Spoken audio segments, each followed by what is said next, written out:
ایک شخص ایک مدت سے کسی عورت پر عاشق تھا. ایک بار اس نے اس عورت پر قابو پا لیا. اسے لوگوں کا مجمع نظر آیا تو اس نے اندازہ لگایا کہ لوگ چاند دیکھ رہے ہیں. اس شخص نے اس عورت سے پوچھا کہ لوگ کس مہینے کا چاند دیکھ رہے ہیں؟ اس عورت نے کہا کہ لوگ رجب کا چاند دیکھ رہے ہیں. اب یہ شخص غیر مسلم تھا، مگر رجب کا نام سنا تو رجب کی تعظیم کی خاطر اس عورت سے الگ ہو گیا اور گندے کام سے باز رہا.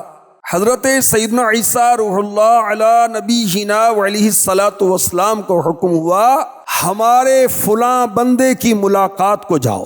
حضرت عیسیٰ علیہ السلام تشریف لے گئے. اللہ پاک کا حکم سنایا، اپنی تشریف آوری کا سبب ارشاد فرمایا.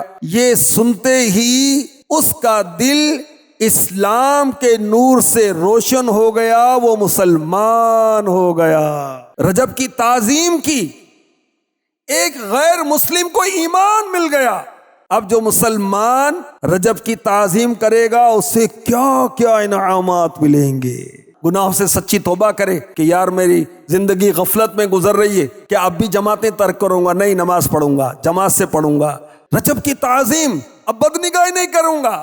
رجب کی تعظیم، اب ماں باپ کی نافرمانی نہیں کروں گا. گناہ تو کبھی بھی نہیں کرنا، مگر رجب میں تو بالخصوص گناہ سے بچنا ہے. خاص طور پر حرمت والے مہینوں میں گناہوں سے بچنے کا قرآن پاک میں ارشاد ہوا.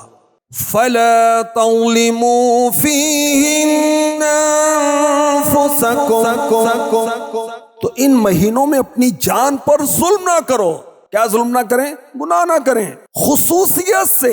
ویسے تو ہر لمحہ ہم مسلمان ہیں، ہمارا ہر کام اللہ تبارک و تعالی کے فرمان کے مطابق ہونا چاہیے. اس کے محبوب صلی اللہ علیہ وسلم کی اطاعت و فرما برداری میں ہی ہمارا ہر لمحہ گزرنا چاہیے، مگر خصوصیت کے ساتھ 4 مہینے. اللہ کرے کہ ہمیں سچی توبہ نصیب ہو جائے اور ہم کیا رجب، کیا شعبان، رمضان، بس ہمارا ہر سال، ہر مہینہ، ہر دن، ہر رات، ہر لمحہ اللہ پاک کی عبادت میں ہی گزرے. کاش عبادت میں، تلاوت میں، ریاضت میں لگا دے دل. رجب کا